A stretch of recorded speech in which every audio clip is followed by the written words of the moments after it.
2025학년도 대학 수학능력시험 동아시아사 이제 본문항 해설로 함께 가도록 하겠습니다.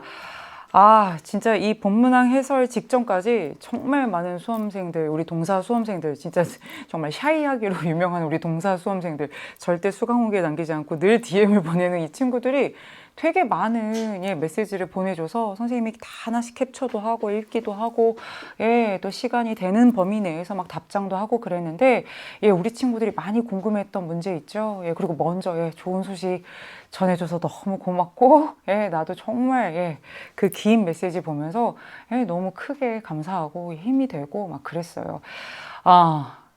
그 중에도 우리 친구들이 가장 헷갈렸고 어려웠던 문제들, 이게 맞나 틀리나 막 반신반의하면서 아직 정답이 안 나왔을 때부터 궁금했던 문제들, 그런 문제들에 확실하게 힘을 줘서 뭐가 연계고 또 어떻게 출제했고 어느 단원에서 출제되었는지 이미 총평에서도 다 말씀드렸지만 한 문제씩 한번 보도록 하겠습니다. 준비됐어요? 가보죠. 1번 보도록 하겠습니다. 가에 들어갈 유물로 가장 적절한 것은 빨리빨리 가죠. 이런 문제. 근데 1번이 3점인 거 나 굉장히 정말 드물게 본 것 같아요. 동아시아 선사문화, 1단원의 선사문화, 그 중에서도 사실은 이 신석기나 뭐 청동기 관련 문제 중에서는 꽤 그래도 까다롭게 낸 문제인데 우리 친구들이 틀리진 않습니다. 우리 박물관에서는요, 뭐를 할 거래요? 이거 한대요. 랴오 허강유어 결정적인 힌트 지금 벌써 나왔죠. 신석기라는 것도 아예 줬죠. 이적에서 출토된 유물을 가지고 해요. 이 출토된 유물이 지금 나와 있는 겁니다. 그렇다면 여러분들에게 가장 핵심적인 힌트는 랴오강이라고 하는 요것과 신석기 문화, 그걸 통해서 할 수 있는 랴오강의 신석기 문화는 홍산 문화일 텐데 이 홍산 문화를 대표하는 유물이 뭐가 있어요? 홍산 톡이 있죠. 원통형으로 생겼습니다.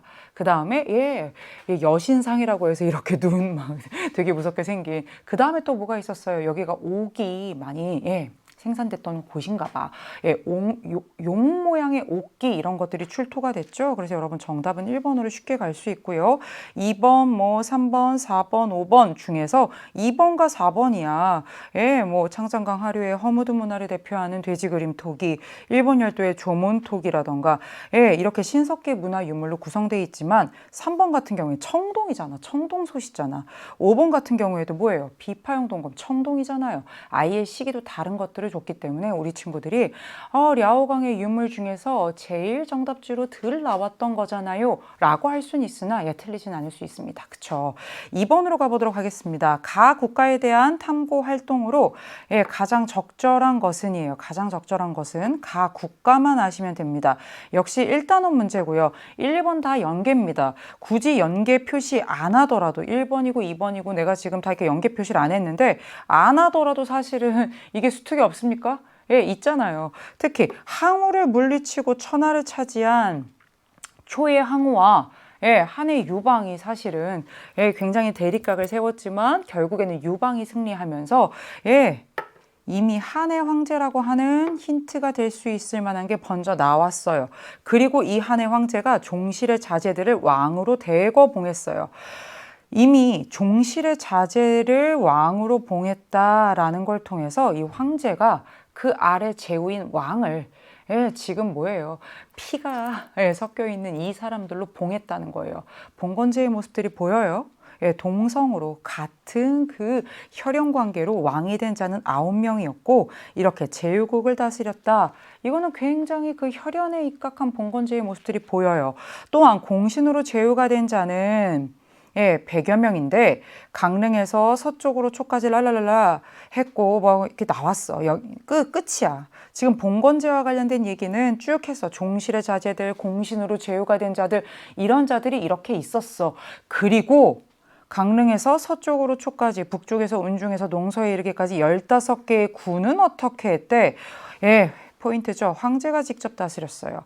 여기는 왕으로 대거 봉했고 제후로 임명했고 여기는 제후로 임명해서 제후들이 다스리게 했는데 15개의 군은요. 황제가 직접 다스리게 했어요. 이 제도가 지금 이렇게 합쳐졌어요. 황제가 직접 다스리는 이런 군현제와 봉건제의 모습이 이렇게 합쳐지면서 우리가 한 고조 유방 때 무슨 제도가 시행되었다? 군국제가 시행되었다라고 하는 것을 여러분들이 알 수 있는데 한고조 유방을 물어보는 게 아니라 국가를 물어보니까 우리는 이 왕조가 누구다라는 것만 알면 되느냐? 한나라 유방이 세운 그 한나라고 한나라 무제로 이어지는 그 한나라다는 걸 알면 되죠. 8조법의 내용 고조선 얘기고요. 상황이 실시한 개혁정책 이거는 진입니다. 상황은 법가사상가죠. 다이카 개신을 주도한 세력 645년에 일어났어요. 어디서요? 일본 열도에서. 근데 이건 뭐였어요? 당나라에 갔다 온 자들을 중심으로 해서 우리가 흔히 당에 다녀온 자들, 당나라 유학파를 중심으로 해서 나카노우의 황자와 이 당나라 유학파들이 소가씨를 제거하고 뭐 한 거예요? 그렇죠. 중앙집권적으로 좀 우리도 군주 중심으로 그렇게 확 좀 결집해보자. 그렇게 해서 일어났던 게 바로 다이카 개신이죠. 삼성육부제가 주변 국가에 끼친 영향을 파악한다. 율령단원에서 굉장히 중요하게 배우죠. 수당 때 완성된 이 율령의 그 체제, 율령 체제가 과연 주변 국가에 어떤 영향을 주었는지 결국에는 출제의 핵심 포인트가 되지만 한나라 얘기 아니고요. 한나라 정답 몇 번으로 갈까요? 5번입니다. 유교를 통치 이념으로 채택하는 과정. 유교를 통치에 굉장히 적극적으로 활용하는 모습을 보였죠. 동중서가 한무제 때 건의하잖아요. 그래서 태학도 설치하고 오경 박사를 두고 이 모든 것들이 유학을 통치에 굉장히 적극적으로 활용하는 모습이죠. 한대에 대한 모습이 되겠습니다. 역시 1번과 2번 다 수능 완성에서 연계한 문제가 되겠습니다. 3번 우리 친구들이 조금 어려워했습니다. 3번은 연계 문제는 아닌데요. 연계 문제 아닌데 여러분 여기다가 수능 특강. 난 이 문제 딱 보고서 수능 특강 32쪽. 우리 친구들이 32쪽 이 지도를 기억하면 이 문제 맞춘다. 아니라면 이 문제에서 꽤 오랜 시간을 보낼 수 있겠다라는 생각을 했어요. 특히 이게 1페이지잖아요. 1페이지이기 때문에 우리 친구들이 사실 살짝 3번부터 근데 그 다음에 4번 막 이럴 수 있겠다라는 생각은 했지만 얘들아 32쪽의 지도에 명확하게 나와요. 32쪽 지도에 보면 11세기, 12세기의 동아시아 형세가 나오는데 우선 한번 같이 보도록 할게요. 북조 자체에 너무 매이지 말고요. 텍스트를 같이 읽어보겠습니다. 신이 칙명을 받은 후 변경을 떠나 라고 되어 있는데 변경 32페이지 지도에 보면 뭐라고 되어 있느냐 송나라의 수도 변경해놓고 괄호 안에 카이펑이라고 되어 있어요. 그러면 카이펑을 떠났어. 카이펑 어디의 수도예요? 북송의 수도예요. 그래서 백구교를 건너 북조의 땅에 이르렀어.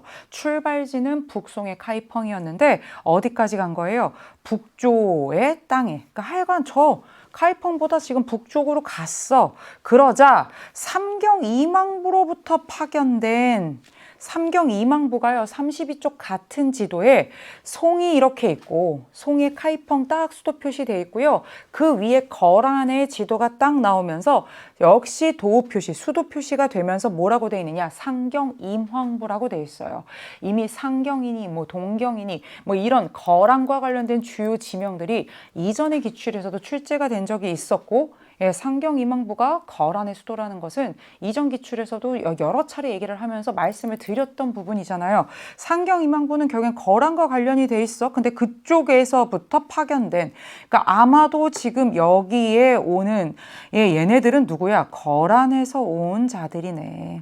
접반사와 접반부사가 말을 세우고 기다리고 있었습니다. 이들이 뭐라고 했느냐? 남조 황제의 성체가 건강하신가 물었고 나한테 뭐라고 물어봤냐면 남쪽에 있는 니네 황제의 옥체는 보존하고 있니? 건강은 괜찮아? 무탈 강령해? 뭐 이런 걸 묻고 있는 거예요. 나 역시 신도 북조의 군주 및 태후의 안부를 물어봤습니다. 너희의 군주는 잘 지내? 라고 서로 지금 인사한 거예요. 그리고 서로 읍하고 북정에 이르렀습니다. 우리 조정은 신을 지금 칙명으로 해서 카이펑을 떠나 저 북쪽으로 보낸 그 우리 조정이겠죠. 우리 왕조가 5대의 뒤를 이어 5대 십국 얘기하는 거예요. 5대 십국 그 뒤를 이어서 뭐 했어요? 천하를 이미 평정했을 때 이러한 인사법을 행하지 않았습니다. 하지만 저들과 강화한 이래 저들과 강화를 한 거야. 그러니까 이 북조와 남조에 있는 이들은 서로 대립각을 세우다가 강화를 한 거야. 그리고 나서는 안 하던 인사법을 하고 있네? 하하, 이런 얘기인 거야. 그럼 잘 보자. 지금 이거는 어떻게 여러분들이 이해를 해야 돼? 32쪽 지도 그대로예요. 카이펑을 수도로 하고 있는 카이펑, 카이펑 변경을 떠나서 나는 지금 이쪽으로 갔고 거라는 상경 이망부에서 어떻게 했어? 아래쪽으로 내려와서 만났어. 그래서 지금 뭐 하는 거예요? 서로 지금 인사하고요. 사절단이 지금 이렇게 미팅하는 상황이야. 5대를 우리가 뒤를 이어 천하를 평정했다. 송나라가 960년 세워지고 979년에 5대 십국 시대까지 다 문을 닫았어. 우리 그때 이런 인사 안 했어. 근데 거란과 사실은 강화를 맺은 이후에 이런 인사를 하고 있네? 라는 거예요. 상경이망부, 카이펑인 변경, 그 다음에 5대 이런 것들이 결정적인 힌트가 돼서 여기에서 얘기하는 지금 북조는 바로 거란이고 이들이 남조 황제 잘 있어 라고 하는 거는 결국에는 북송이라고 하지만 물론 그때는 그냥 송이지. 송의 황제를 얘기하는 거겠죠. 그래서 여러분 북조는 바로 누구다? 거란, 요가 되겠습니다. 그러면 거란에 대한 설명으로 정답은 뭐예요? 금의 공격을 받아 멸망하였어요. 1125년의 일이에요. 물론 금과 송이 연합해서 공격했고요. 타격을 입었고 그리고 이제 금이 거란의 문을 닫게 됩니다. 남송과 군신관계를 맺은 건 금이고요. 평성 백등산 전투에서 승리한 거는 흉노의 묵특선우가 되겠죠. 고구려와 조공관계를 수립한 나라는 뭐 예를 들면 뭐 남조, 북조의 뭐 여러 나라들 북이라던가 뭐 또 남조에 있었던 그 연이어서 있었던 한족의 왕조라던가 뭐 오세기가 가장 대표적으로 이렇게 남북조와 다 뭐 조공책봉 관계를 맺었다. 늘 삼단원에서 선지로 나오는 거죠. 카라코름의 수도를 두고 카라코름 몽골 얘기가 되겠죠. 그래서 여러분 정답은 거란으로 가고요. 이거는 연계 문제 아니지만 수특의 지도에서 양쪽의 수도가 정확하게 나와 있고 변경이라고 하는 그런 표현들까지 같이 나오고 있다. 다시 한번 강조하면서 넘어가겠습니다. 4번 별표 좀 2개 치겠습니다. 실제로 지금 뭐 사설이든 EBS에서든 우리 친구들이 가채점을 했을 때 가장 많이 틀린 문제. 실제로 오늘 온 DM의 대부분에서도 50점 맞지 않고 48점을 맞은 친구들은 다 이거를 틀렸어요. 4번이 지금 오답률에서 가장 높은 비율을 보이고 있습니다. 그리고 실제로 이게 한국사적인 배경 지식이 많은 친구들이라고 해서 더 유리한 상황도 아니었어요. 이 텍스트에 굉장히 주의해서 잘 읽어줘야 되는 문제였고요. 까다로운 문제 많습니다. 3점짜리 안 붙어 있다고 해서 어렵지 않은 문제 아니고요. 어려운 문제 맞고요. 실제로 출제자들은 제시자료도 제시자료지만 선지에서 정답지로 간 이 4번에 대해서 굉장히 많은 고민을 해서 이 정답지를 썼을 것으로 보이는 문제예요. 왜 그런지까지 같이 말씀드릴 거고요.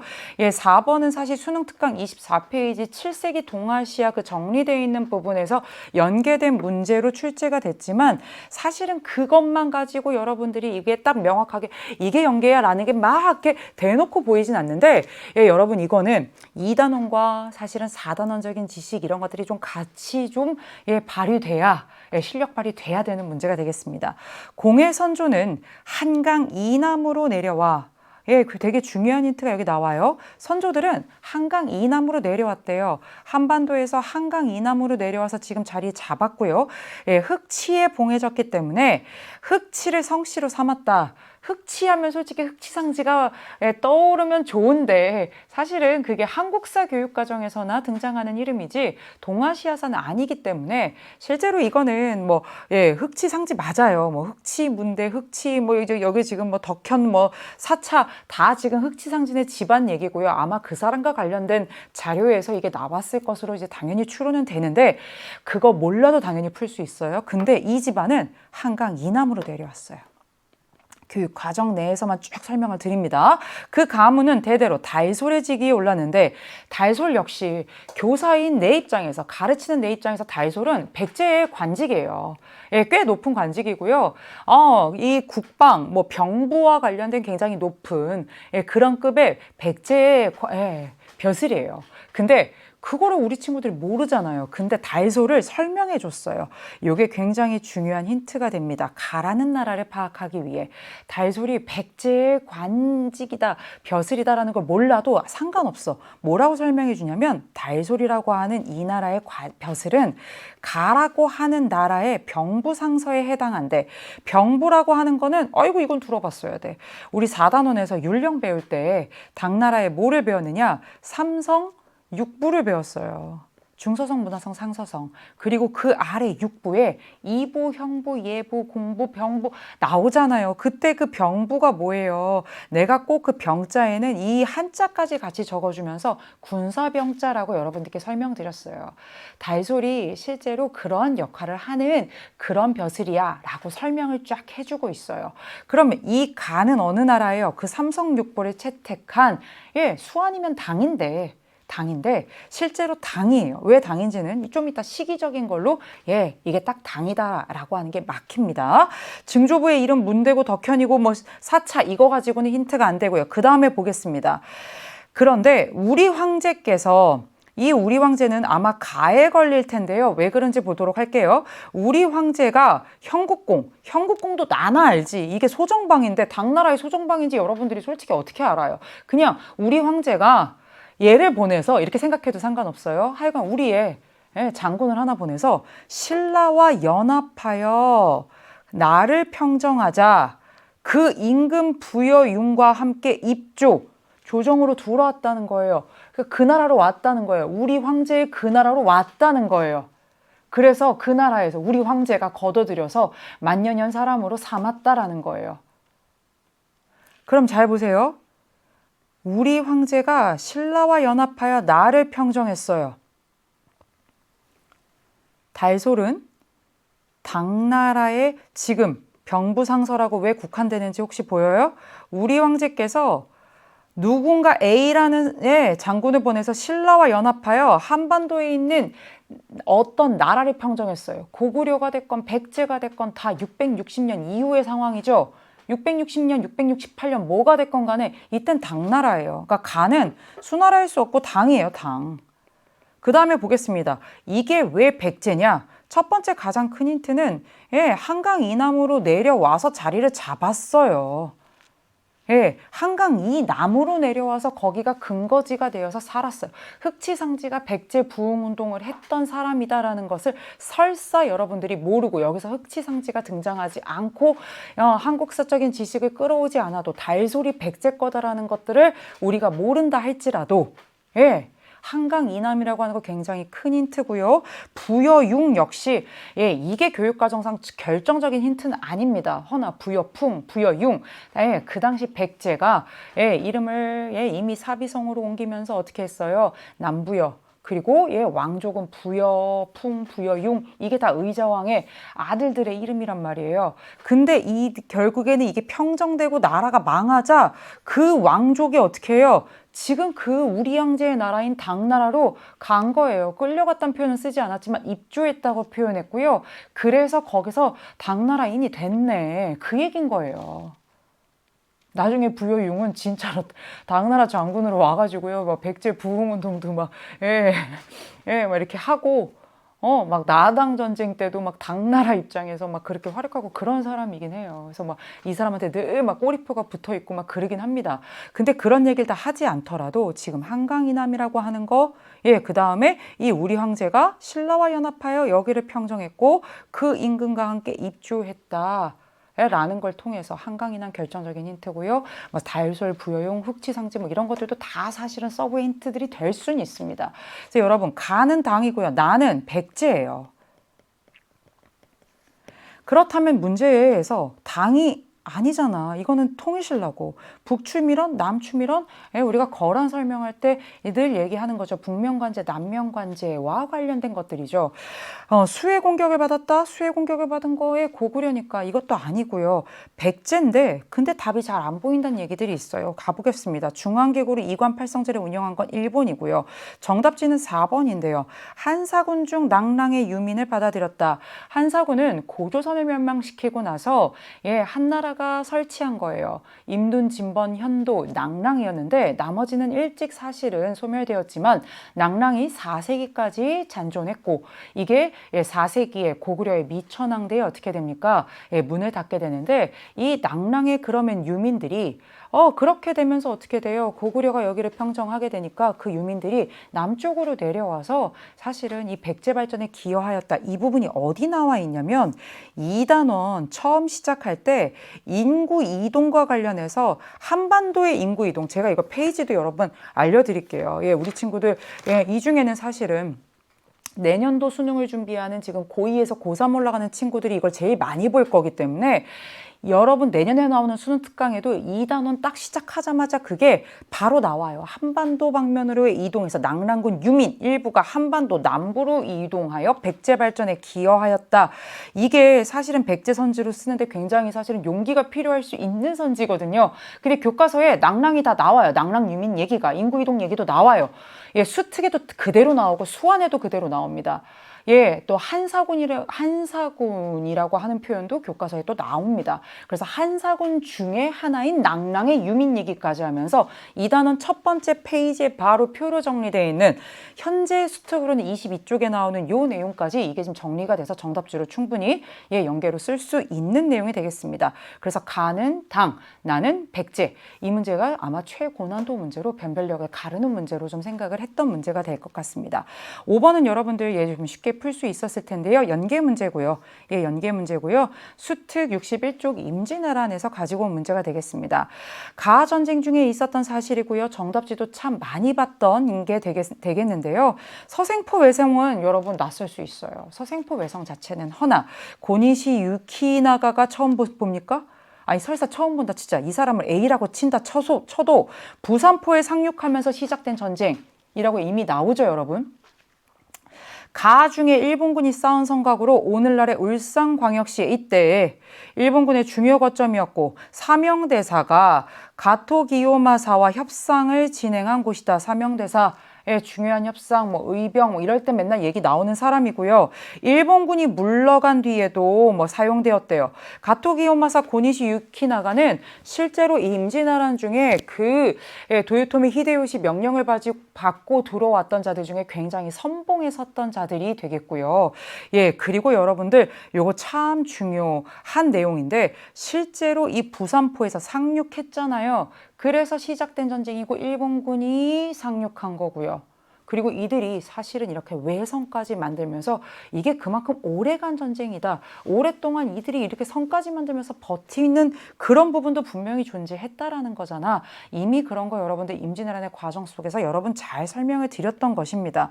1592년부터 1598년까지 있었던 임진왜란이고요. 예, 정답지는 당연히 뭘까요? 늘상 나오는 정답이에요. 학평뿐만 아니라 모평, 학평, 예, 수능에서도 일본이 조선 남부 4도의 할양을 요구했죠.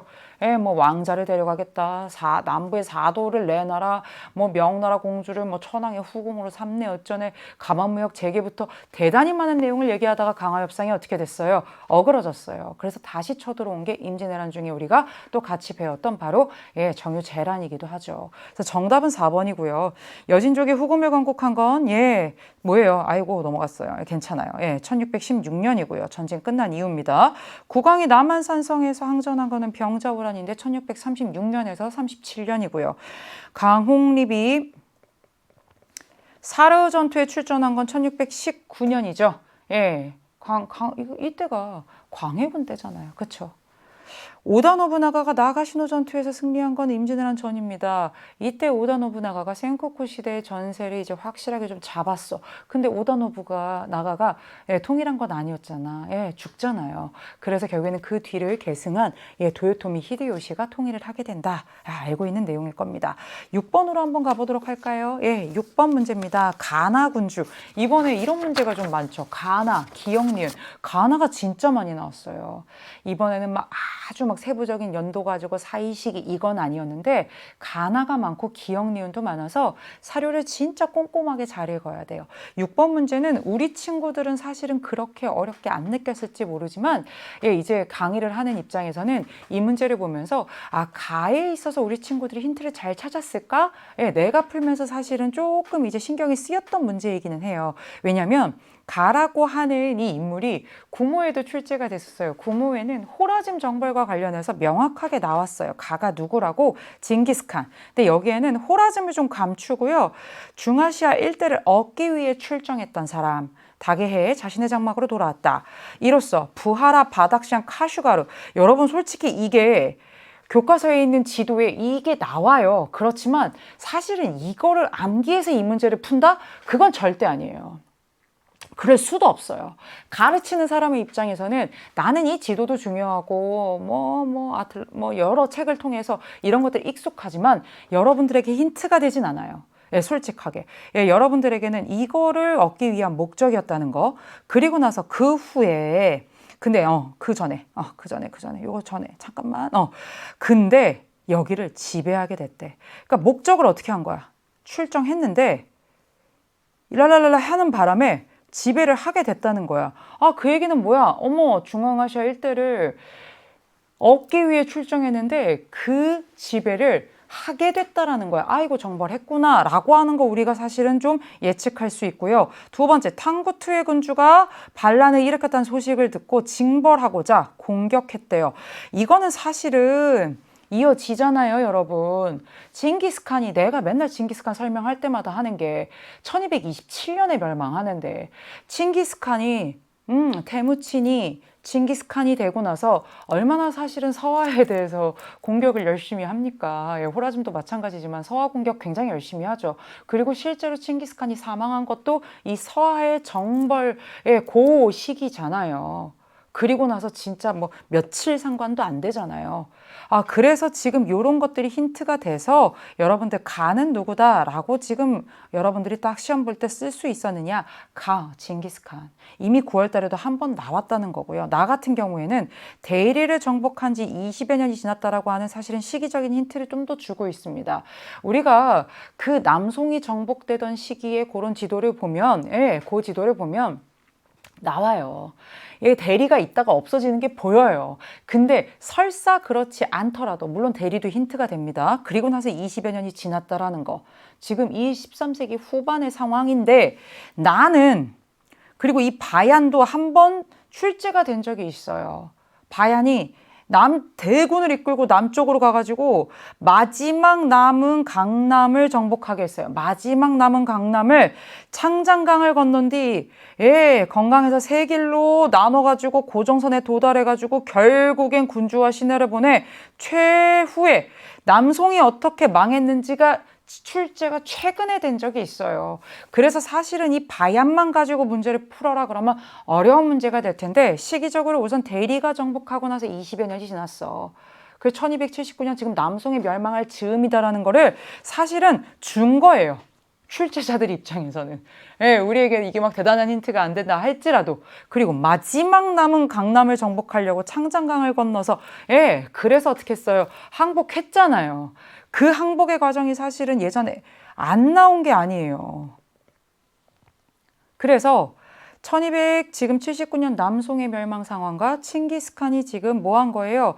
이렇게 뭐 중앙아시아도 뭐 탕구투도 이 얘기가 같이 나왔어요. 그러면 여러분 한번 봐. 국호를 원으로 바꾼 거 칭기스칸 아니고 쿠빌라이 칸이죠.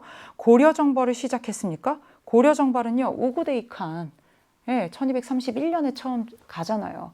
칭기스칸 1227년에 죽었다고 수도 없이 얘기했죠.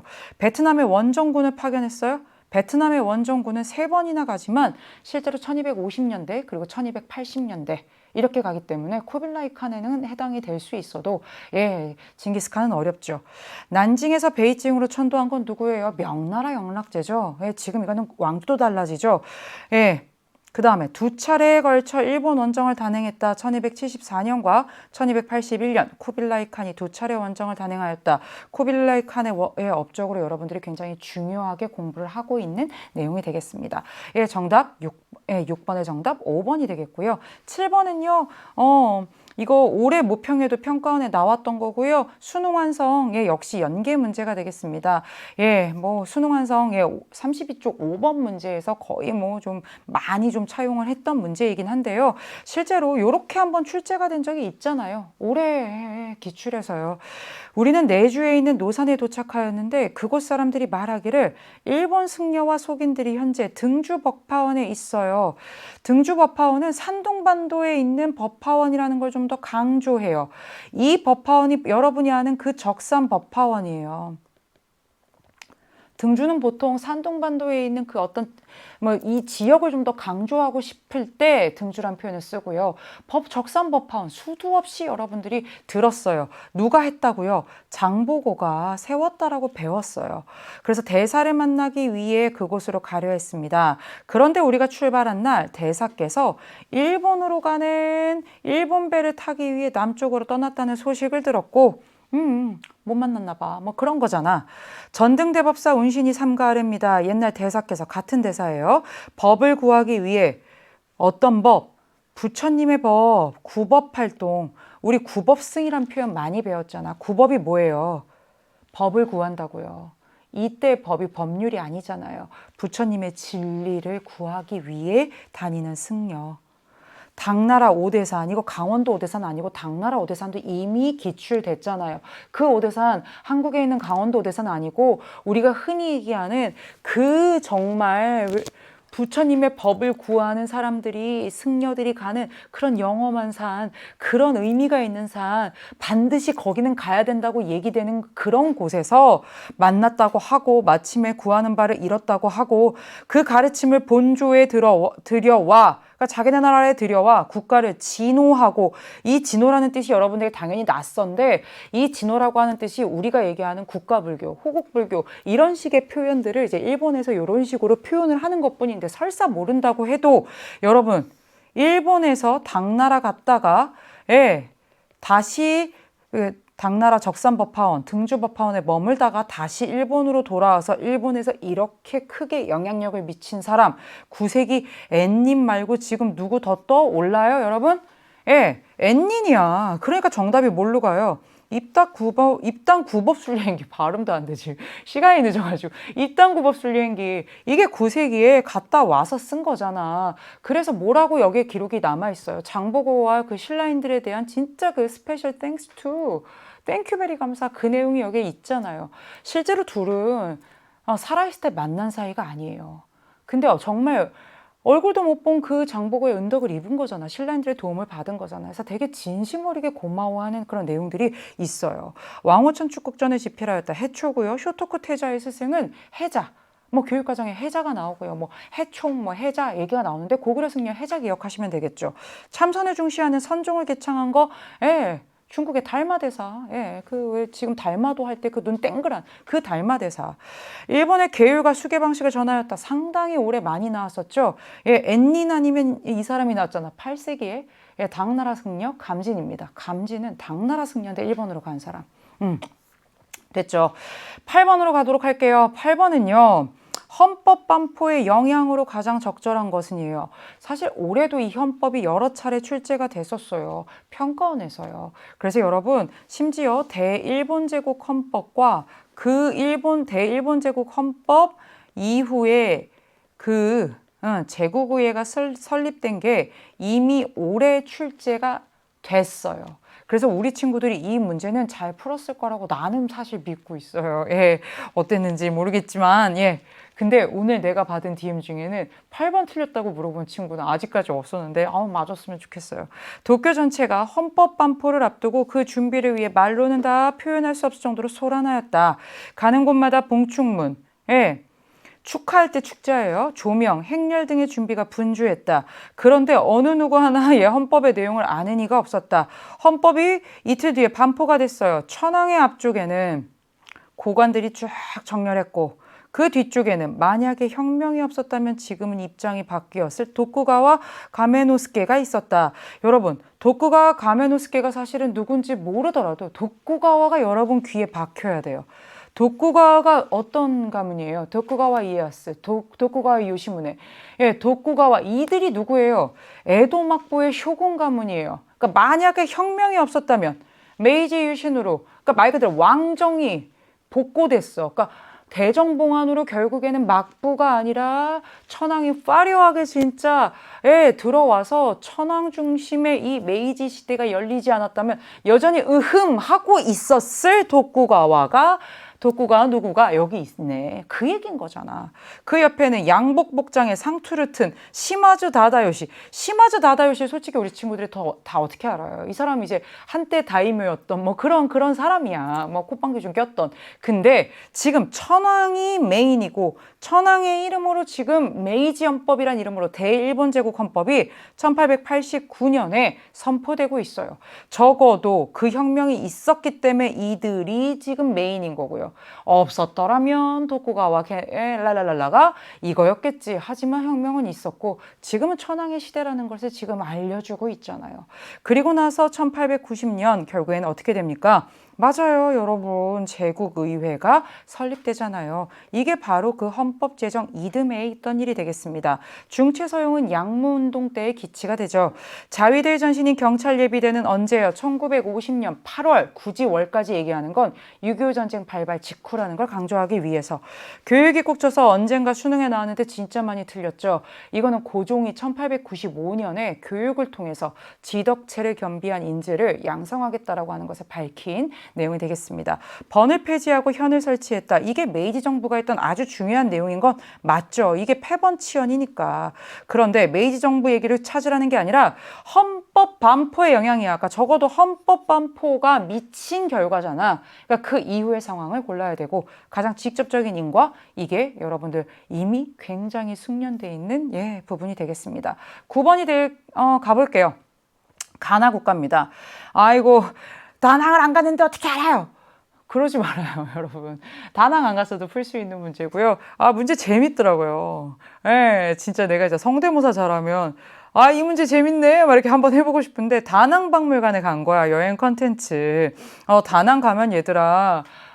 진짜 한국 사람들이 많이 가는 사실은 그런 베트남의 대표적인 이제 그 여행지이긴 한데요.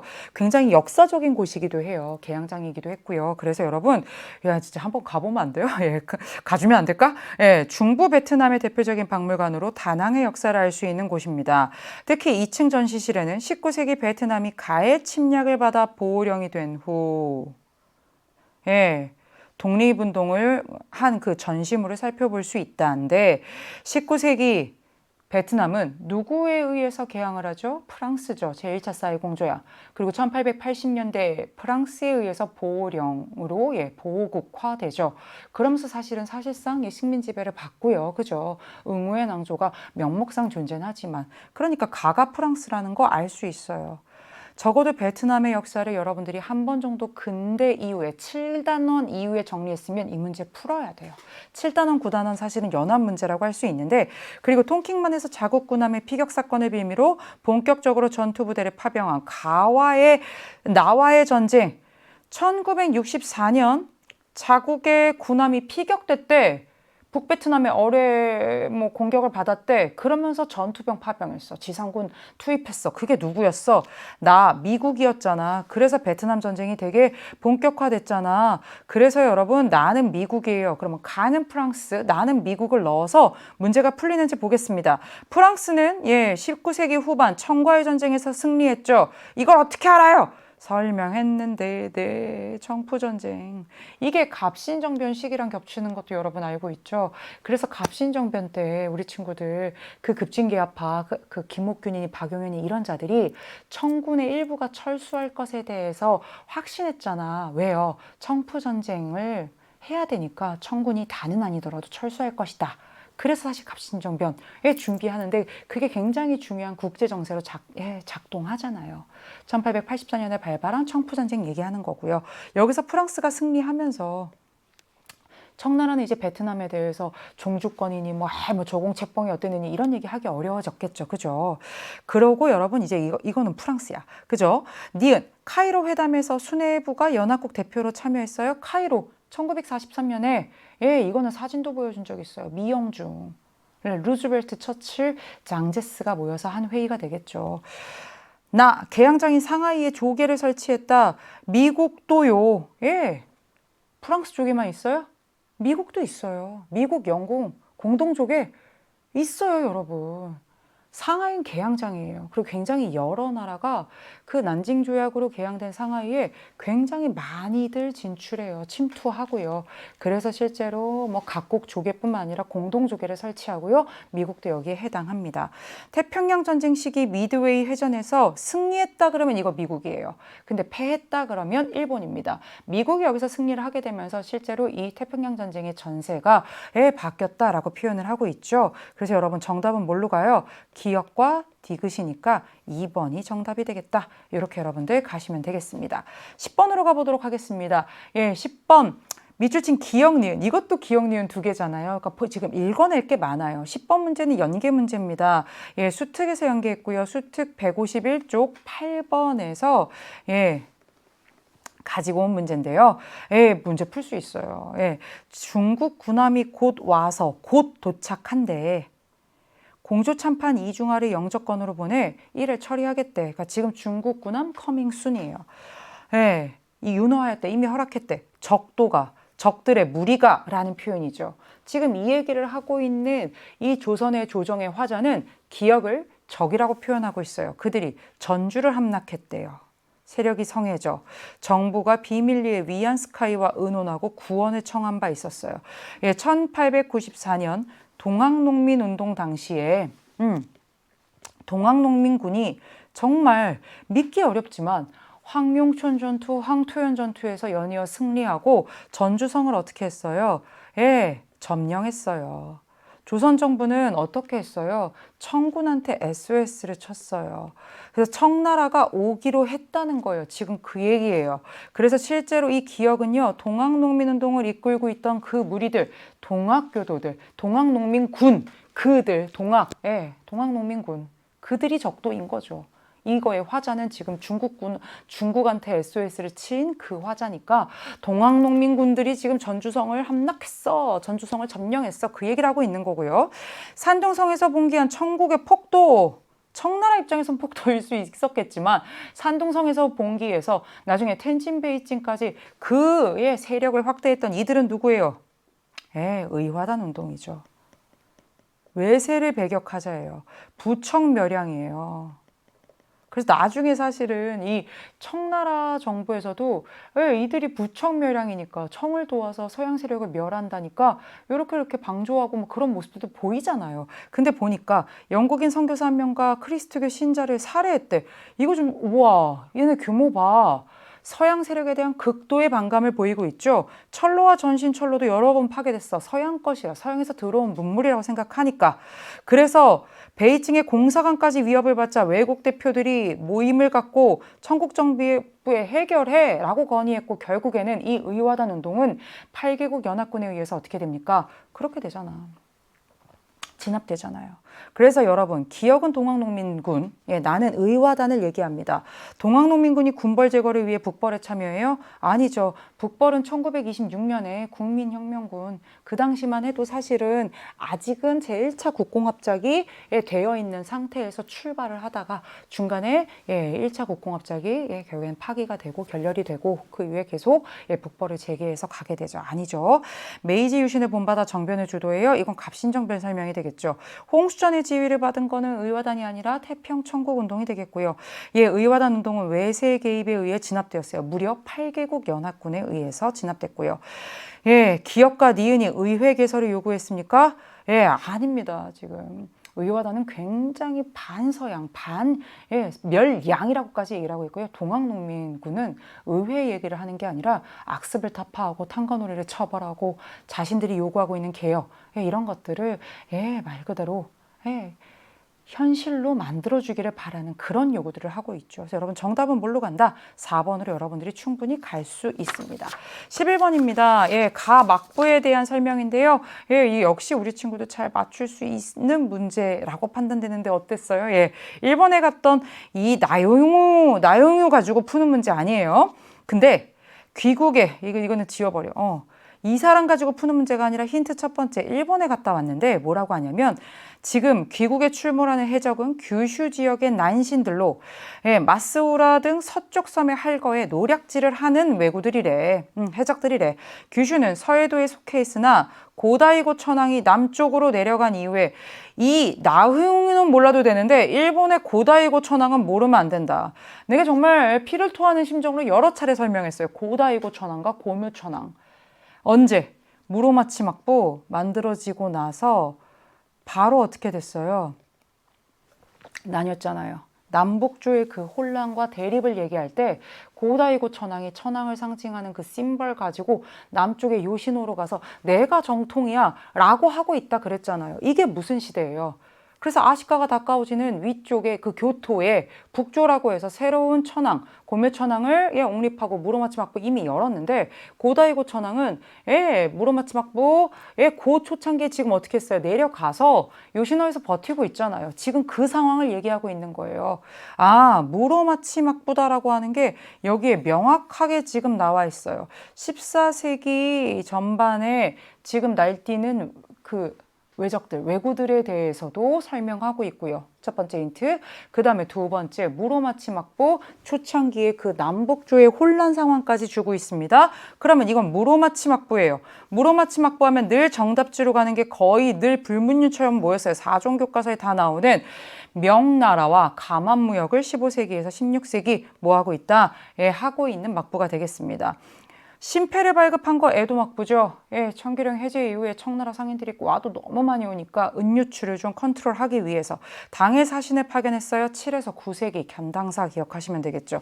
초량 외관을 설치해 17세기 후반 조선에서 설치했어요. 지금의 부산이고요. 미나모토노 요리토모. 아이고 미나모토노 요리토모가 첫 번째 막부인 가마쿠라 막부의 정의대 장군 쇼군이죠. 그래서 이건 가마쿠라 막부가 되겠습니다. 11번 이렇게 여러분 쉽게 풀 수 있어야 되고요. 12번 가보도록 하겠습니다. 미추친 이 사절단이 파견된 시기에 볼 수 있는 모습으로 가장 적절한 것은이에요. 이 사절단 누군지 한번 볼 거예요. 조선시대에 그려진 영가대에 지금 그림이 이렇게 나와 있고요. 영가대는 한성을 출발한 사절단이 부산포에 도착한 후 일본으로 출항에 앞서 그러니까 지금 이 사절단은 어디서 어디 간다라는 게 명확해요. 한성에서 부산포는 거쳐가는 경유지고요. 최종 도착지는 일본이라는 거예요. 일본이라는 거예요. 그러면 조선에 지금 이 사절단이 조선이라고 하는 건 그 뒤에 힌트가 나와요. 수도가 한성에서 일본까지 가고 있어요. 어떻게 조선이라는 게 나오느냐? 조선에 그려진 이게 포인트가 아니라요. 기후약조예요. 기후약조는요. 1609년에 결국엔 조선과 일본이 다시 어떻게 무역을 재개할 것인지와 관련해서 이 쓰시마 섬의 도주와 그렇게 맺은 무역 관련 얘기고요.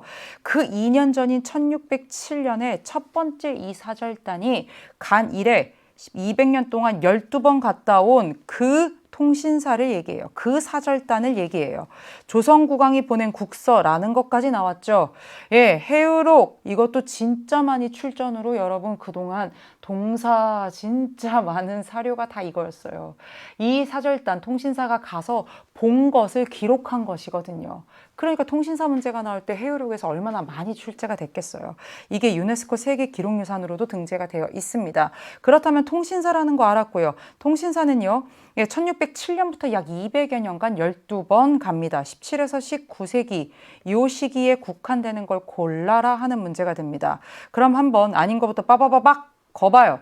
동남아시아로 항해를 나서는 정화 15세기 전반이죠. 1405년 영락제 때 시작해서 1433년 선덕제 때를 마지막으로 7차례에 걸쳐서 명대 초반이고요. 중국 각지를 여행하는 이분 바투타. 그래서 이게 몽골을 이해하는 데 굉장히 중요한 기록이 되죠. 미국 및 유럽을 향해 출발하는 이와쿠라 사절단 1871년에서 1873년이에요. 출발이니까 1871년 얘기고요. 적어도 개항한 이후고요. 심지어 이때는 막부도 아니에요. 언제예요? 메이지 정부 수립된 이후가 되겠습니다. 회치법을 처음 전수받기 위해 조선의 장인을 초빙하는 상인이에요. 회치법은 1503년 조선에서 발명된 건데요. 은을 재련하는 방법이고요. 이게 1533년에 16세기 전반에 일본으로 유출됩니다. 그래서 여러분, 일본의 그 이후에 이 가성비 좋은 이 회치법 덕분에 은광 개발이 굉장히 더 활발해진다까지도 얘기했어요. 그전에도 물론 은광 개발이 안 되는 건 아니지만 이렇게 가성비 좋은 방법이 생기니까 뭐 난리가 나지. 뭐 이와미 광산, 인나이 광산 얘기 쫙 그 뒤에 나오죠. 천리경은 망원경이에요. 조선으로 천리경을 들어오는 사신, 천리경을 명대에 우리나라가 17세기에 가져왔다까지 모르더라도 천리경이니 자명종이니 아니면 지구본과 같은 거 이런 거 사실은 언제 많이 들어와요? 명대 말. 혹은 뭐 명이나 청 이런 데서 들어온단 말이야. 조선에서 지금 천리경이라고 하는 뭐 천리를 보는 뭐 그런 거야. 근데 망원경이야, 여러분. 그러한 뭔가 그런 서양 문물 이런 것들. 이게 인조 몇 년에 누가 갖고 들어왔다. 이걸 알아야 푸는 문제예요. 17에서 19세기인데 지금 얘 15세기. 이거는 적어도 얘들 이분 바투타 몽골인 거 아닌 거 다 지워지잖아. 이거는 개양 이후고 이거는 심지어 메이지 정부고 이거는 1533년이에요. 회치법 얘기하면서 16세기 전반이라고 계속 얘기했어요. 그래서 사실은 여러분 이것도 생각보다 우리 친구들이 막 3점짜리인데 12번이 너무 어려웠어요. 소름 끼치게 어려웠어요. 속어법으로도 사실은 많은 친구들이 좀 풀었을 수 있는 문제고요. 괜찮았어요. 되려 13번 문제가 12번도 연계 문제고 이게 수특 67쪽 8번에서 연계가 된 문제고 13번 같은 경우가 수특 103쪽에 이제 그 청일전쟁과 관련된 거에서 연계가 된 문제인데 이 13번 같은 문제가 사실은 우리 친구들이 더 어렵다라고 느꼈어요. 네, 어렵다라고 여길 수 있는 문제고요. 문제도 잘 낸 문제예요. 시모노세키에서 조인한 조약이에요. 이 조약의 내용에 의거해서 가와 나섬 전체 및 부속 도서, 섬을 얘기해요. 펑우열도에 대한 할양과 배성금, 고평은 2억량 지불을 요구하고 있다. 이게 바로 무슨 내용이냐? 청일전쟁의 결과 체결한 시모노세키 조약이 되겠습니다. 여기까지 돼요? 예, 시모노세키 조약의 내용이 뭐였어요? 첫 번째, 랴오뚱 반도. 선생님, 이게 랴오뚱 반도가 먼저라는 걸 어떻게 알 수 있어요? 왜? 나는 섬이라고 되어 있거든요. 랴오뚱 반도랑 어디가 할양되기로 약속돼 있었죠? 타이완이에요. 타이완은 섬이고 랴오뚱은 반도이기 때문에 가에 타이완이 갈 수 없고요. 나에 랴오뚱이 갈 수 없어요. 그러면 가는 랴오뚱 반도 나는 타이완 섬이 국한됐습니다. 그리고 시모노세키 조약이라는 거 배상금 2억량 줬고요. 랴오뚱 반도 타이완 섬 및 펑우열도 뭐 등등등 지금 이렇게 쭉 내용이 다 나왔어요. 저들은 전쟁에서 거듭 승리한 것을 믿고 이거 안 해주면은 어떻게 할 거야? 전쟁 다시 할 거야. 청일전쟁이다라고 하는 힌트까지도 지금 명확하게 주면서 시모노세키 조약으로 가고 있죠. 그러면 랴오뚱 반도가 러시아 발트 함대가 격파됐어요. 발트 함대가 러시아가 그렇게 자랑하던 해군력의 사실은 상징이에요. 동해 해전에서 패했다라고 하잖아요. 이거를 이제 뭐 자료에 따라서는 대한해협에서 뭐 패했다, 스시마 해전에서 패했다라고 하는데 결국엔 바다에서 패하거든요. 이게 1905년 러일 전쟁에서 굉장히 중요한 전투가 됩니다. 랴오뚱 반도 아니고요.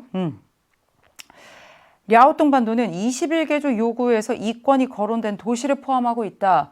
랴오뚱 반도의 가장 대표적인 도시로 문제만 나오면 친구들이 진짜 어려워하는데 이게 이전에도 한번 랴오뚱 반도를 묻는 문제로 평가원에서 귀출이 된 적이 있어요.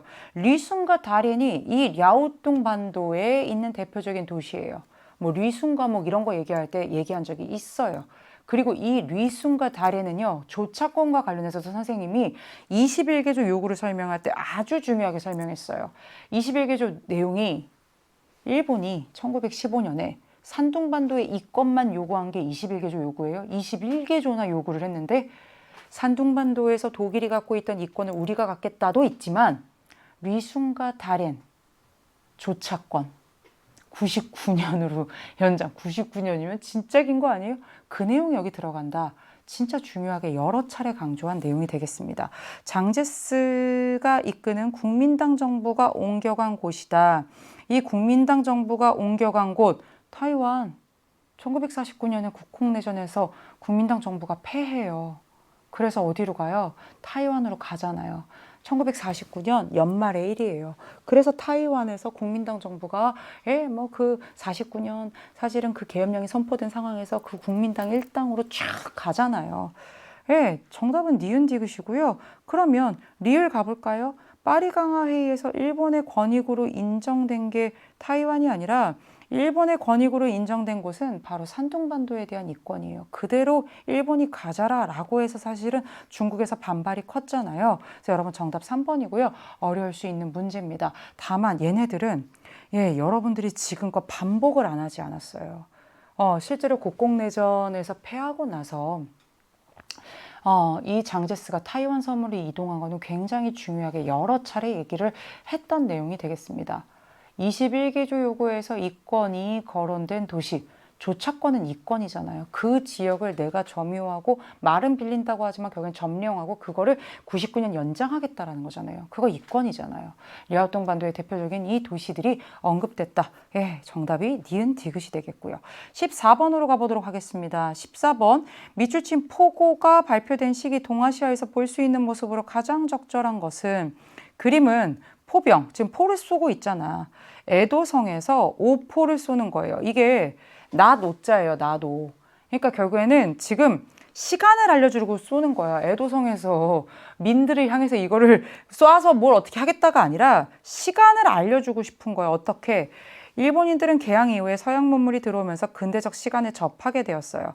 근데 모든 사람이 시계를 가질 수는 없잖아요. 시계는 그래 또 모든 데에 다 시계를 설치할 수도 없잖아요. 그래서 12시 정각을 알리는 정오를 알려드리겠습니다. 자정을 알려드리겠습니다. 할 때 그 정오할 때 그 오포예요. 오포를 쏘도록 태정관 포고를 내렸어요.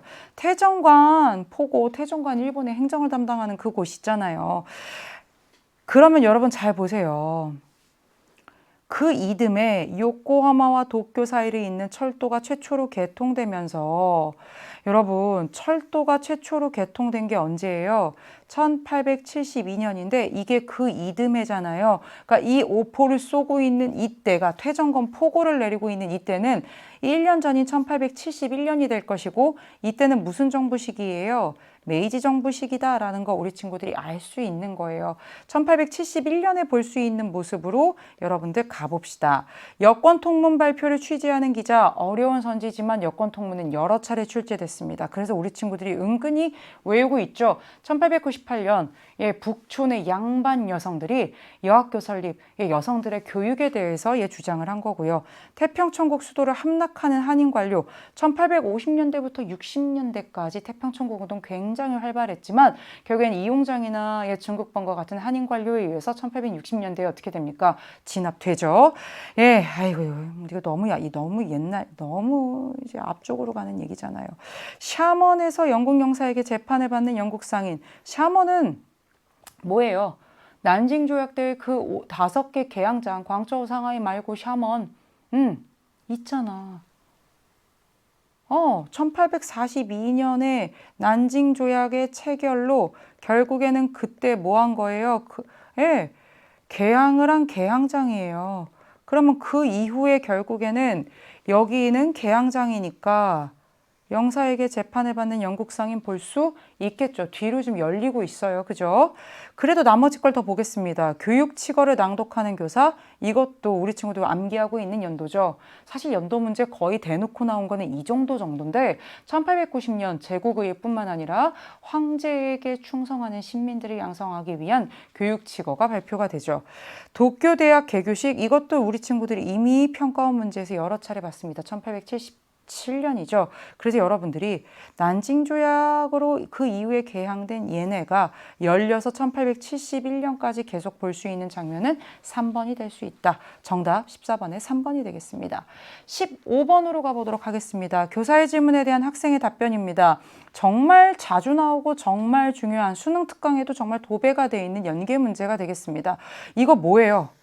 이 조약은 뭔지 아셔야 돼요. 고2에서 고3 올라가는 친구들이 지금 이거 보고 있으면 이건 필수예요. 뭐냐? 샌프란시스코 강화 조약이에요.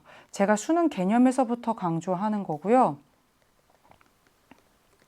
무조건 나온다고 얘기하는 거고요. 1951년 이 내용도 지금 수능 개념 자료 교재에는 다 실려 있습니다. 일본과 각 연합국들과의 전쟁 상태는 이대로 끝난 거고, 그치? 됐어요? 그 다음에 뭐라고 돼 있어요? 여러분 우선은 이거는 수특에도 그대로 나와요. 그리고 실제로 수특에는 뭐가 나오느냐? 정답지가 나와 있어요. 정답지에는 연합국들은 일본과 그 영해에 대한 일본 국민들의 완전한 주권을 인정한다가 나왔는데 그게 나오면 사실은 깃발 드는 거죠.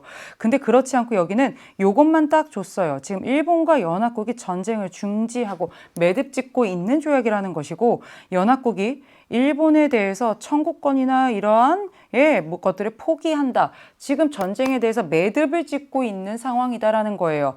샌프란시스코 강화조약은 진짜 우리 6.25 전쟁 중이었던 바로 그 시기에 한국과 중국 뭐 이런 진짜 정말 피해를 많이 당한 자들은 배제된 채, 참여하지 못한 채 체결됐어요.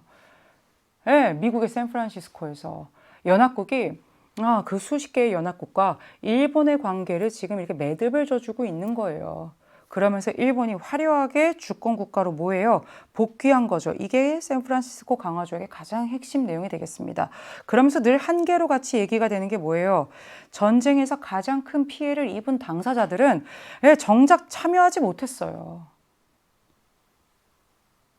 이게 한계잖아요. 진짜 누가 사실은 지금 피해를 입었는데, 우린 6.25 전쟁 중이고 중국은 중화인민공화국이냐 아니면 타이완에 있는 결국엔 그 장제스 정부냐, 누가 참여하냐의 문제를 둘러싸고 결국에는 다 이제 초대받지 못하고 이런 상황이 됐잖아요.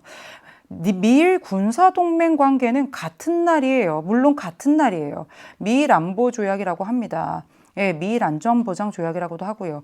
이게 같은 날이긴 하지만 명백하게 조약의 내용이 다르죠. 극동국제군사재판은 1946년부터 1948년까지 전쟁범죄자 전범, A급 전범을 처벌하기 위해서 일본 도쿄에서 전쟁 직후에 개최됐던 거죠. 그래서 여러분 정답은 기업과 디귿을 찾아야 되니까 몇 번으로 가면 될까요? 그렇죠, 여러분 2번으로 가면 되겠습니다. 16번으로 가볼게요.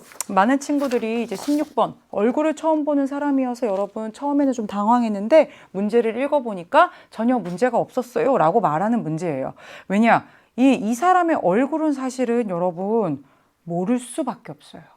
단독으로 류샤오치가 문제로 나오지 않고, 보통 이 사람은 대약진 운동의 실패를 두고 마오쩌둥을 비판하고 마오쩌둥의 노선에 대해서 수정이 필요하다고 얘기했다가 뭐 이렇게 맨날 설명으로 나오는 사람이기 때문에 그래요. 허나 지금 이것도 지금 연계 문제인데 이 수특 연계 문제인데, 실제로 이 가와 나는요 지금까지 가장 많이 나온 중국 현대사 문제라고 해도 과언이 아닌 주제가 되겠습니다. 같이 한번 보자면 이 사진의 인물은 류샤오치인데요. 이 사람은 마오쩌둥 주도하의 인민공사 등을 설립하면서 추진되었던 가의 문제점, 인민공사라고 하는 결정적인 힌트를 줬죠. 이게 올해 육모의 인민공사가 답이었잖아요. 인민공사 설립해서 뭐 했어요? 대약진운동 펼쳤어요.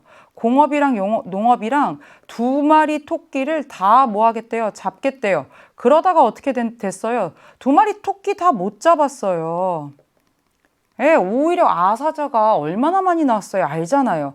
그럼 이렇게 결국에는 경제가 폭망을 하면 당연히 지도부였던 마오쩌둥에 대한 비판, 혹은 마오쩌둥이 했던 정책에 대해서 수정이 필요하다라고 하는 그런 성찰과 비판은 당연할 수 있는데, 그걸 했던 사람이 이 사람이에요.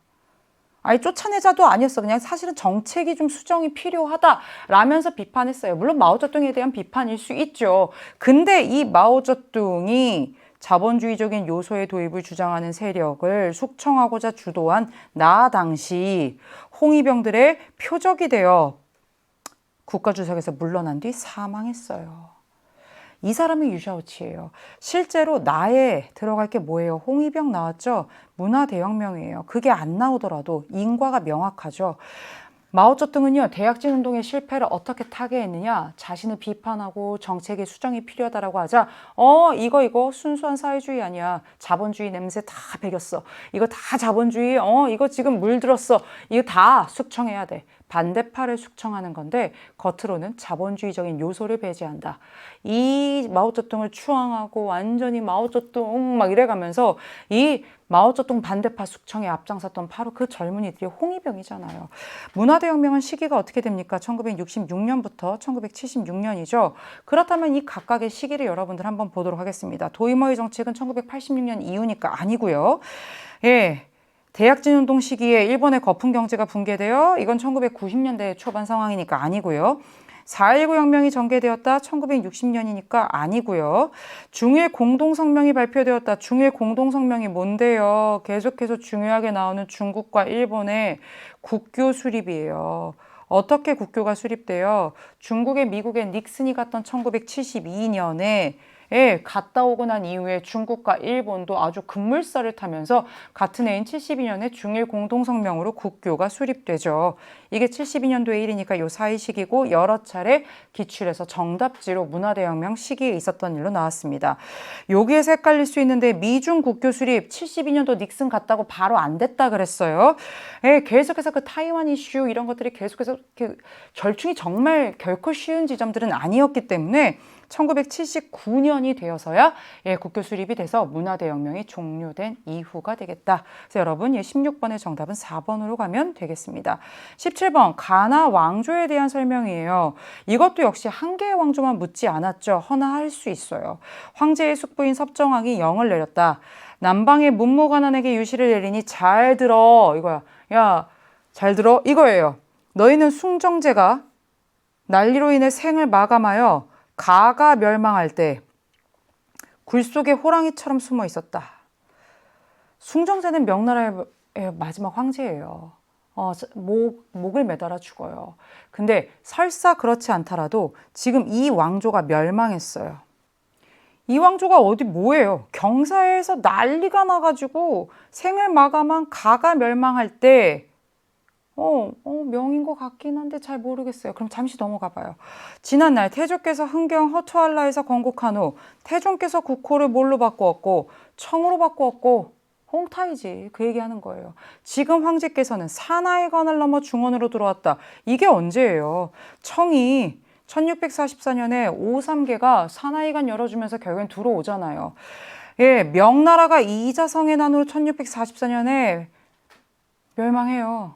이자성의 난으로 결국엔 베이징이 그들의 차지가 되고 명은 멸망을 하게 되고 청은 사나이관을 통해서 중원으로 들어와서 결국에는 이 중원을 이제 다 지배를 하게 되는 거잖아요.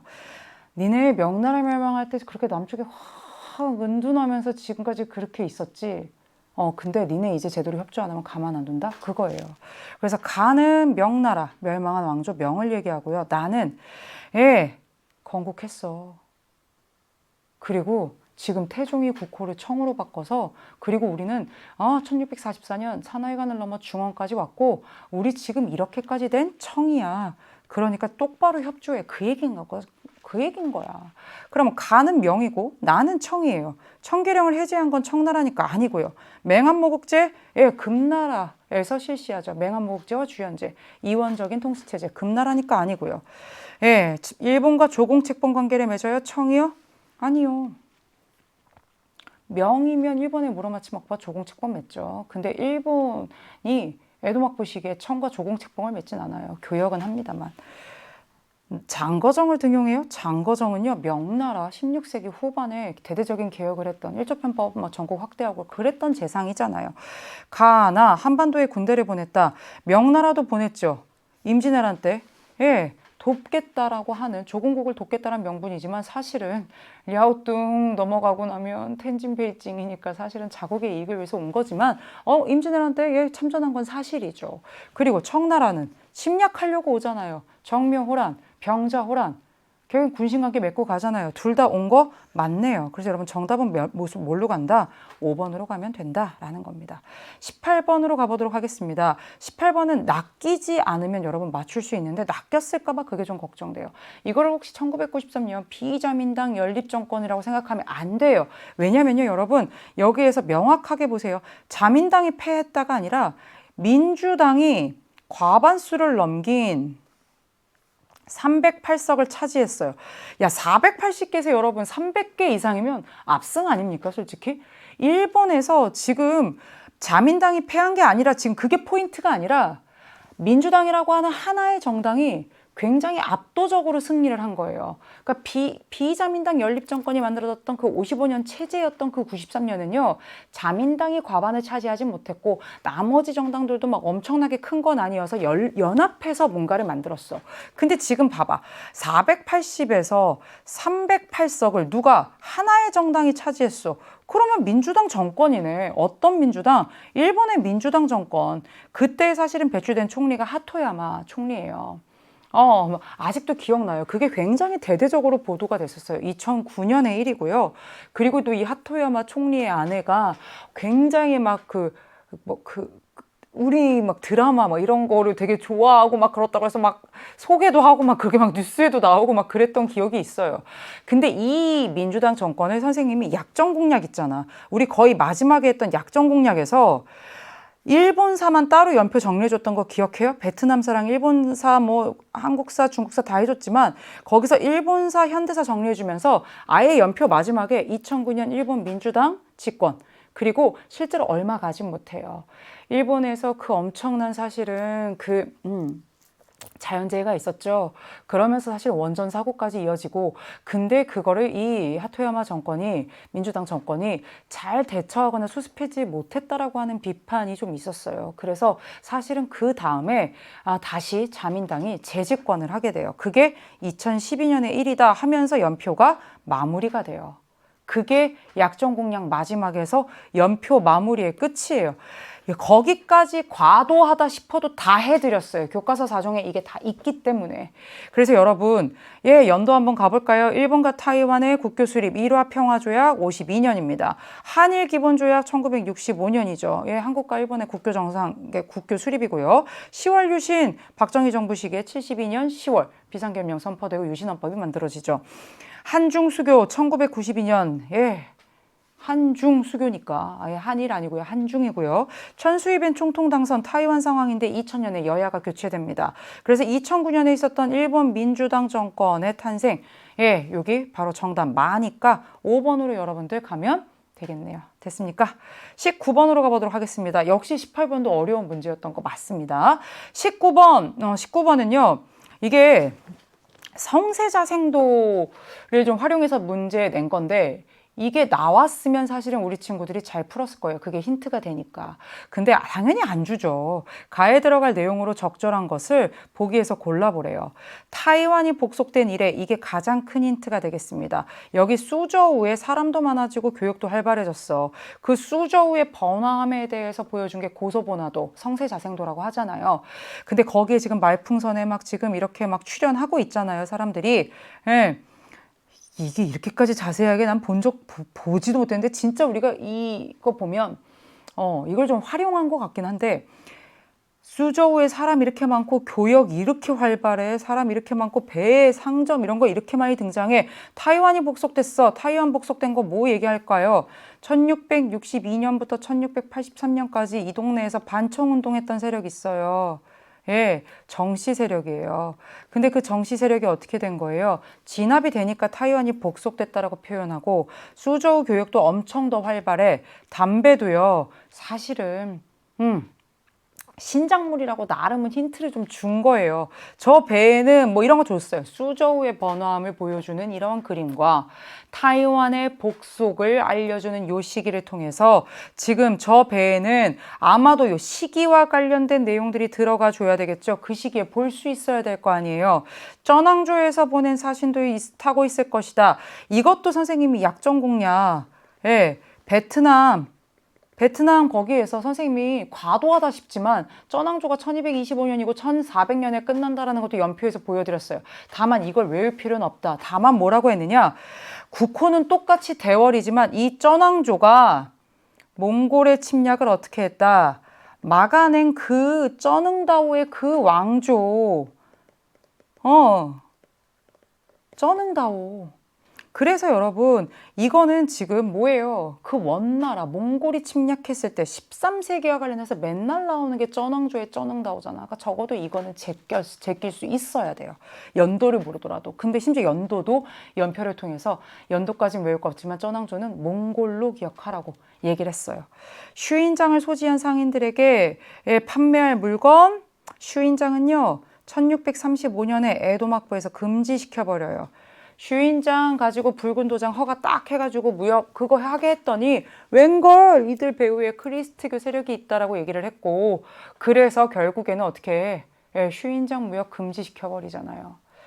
그러니까 아닌 거야. 결국에는 뭐예요? 그거보다 더 이후의 상황들, 적어도 이 타이완이 복속된 이후의 17세기 말 18세기에 볼 수 있는 모습, 광저우를 통해 들어온 서양 상품도 있을 것이다. 광저우를 서양 상인들과 교역하는 항구로 지금 국한시킨 게 청왕조가 언제예요? 18세기 중엽 1757년이란 말이에요. 이 연도를 설사 모른다 할지라도 18세기에 청왕조가 광저우를 서양 상인들과 교역할 수 있는 항구로 국한시킨다라는 거 여러분들 배웠단 말이에요. 그래서 어떻게 정답? 니은 2번으로 가면 되겠습니다. 됐죠? 20번으로 가보도록 할게요. 가에서 다 도시에 대한 설명이에요.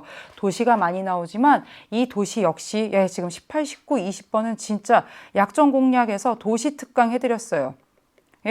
여기를 완전히 그대로 낸 문제예요. 내가 다 얘기했던 거예요. 선지까지 완벽하게 도시 특강 해드렸어요. 여기에 나오는 도시들 다 해드렸습니다. 1차 아편전쟁이 종결짓는 조약이 체결된 장소예요. 난징입니다. 이 난징에 대한 선지 다 말씀드렸어요. 금능 기기국이 설립된 곳 난징. 왜? 난징이 금능이니까. 금능이 난징이니까. 순원이 중화민국 수립을 선포한 곳 난징. 순원 무덤 여기 있고요. 그 다음에 주원장, 명나라의 첫 번째 수도도 여기였기 때문에 주원장 무덤도 여기 있어요. 다 맞는 얘기예요. 서울과 연결되는 경인선이 개통된 곳, 인천인데요. 인천인지 가볼까요? 지도의 위치도 그렇고요. 강화도 조약을 통해 개항된 개항장, 인천, 원산, 부산이니까 여기 인천 맞네요. 그러면 1, 2, 3 다 맞으니까 지워버려요. 옳지 않은 것 고르는 거잖아요. 다는 어디예요? 인공섬 대지마가 건설되었어요. 나가사키죠. 이거는 에도막부 시기예요. 에도막부 시기에 1634년부터 36년까지 이 대지마 공사 한창 해가지고 여기를 건설했어요. 그런 얘기가 나왔고요. 이 나가사키에 대한 선지로는요. 2차 세계대전 당시 원자폭탄이 투하된 두 곳 중에 한 곳. 나가사키 투하됐고요. 히로시마도 투하됐지만 나가사키 투하된 거 맞으니까 맞잖아요. 1945년 8월의 1이고요. 밀와친 조약으로 개항된 곳은 딱 두 개밖에 없어요. 어디와 어디? 시모다, 하코다테예요. 시모다 하코다테는 수특에서도 위치까지도 알려드렸어요. 그리고 제가 이 나가사키 같은 경우는요. 수능 개념에 여기에 제가 모두 해드렸느냐? 난징 조약과 강화도 조약과 밀수호 통상 조약으로 개항된 개항장에 위치해서 지도까지 수능 개념 그리고 약정 공략 이 두 개에서 이 지도 똑같이 열어놓고 똑같이 박아놓고선 선지로 말씀드렸던 내용이 되겠습니다. 그래서 여러분 정답은 뭘로 간다? 시모다 하코다테를 얘기한 4번이 옳지 않은 것이 되겠죠. 이렇게 해서 여러분들 동아시아사 20문제 다 풀어봤습니다. 아마 4번이라던가 13번, 18번 정도가 이제 우리 친구들이 조금 많이 틀렸던 문제일 것 같고요. 동아시아사 좀 까다롭게 좀 출제는 했습니다만 사실은 정말 지금 1등급 컷이 뭐 과연 48이냐 50이냐 47이냐 많은 사람들이 좀 기다리고 기대하고 있을 텐데 지금 당일보다는 한 2, 3일 정도 이후에 EBS를 포함한 한 사교육 업체까지 해서 한 3군데 정도의 그 등급 컷을 한번 참고해 주면 좋을 것 같고요.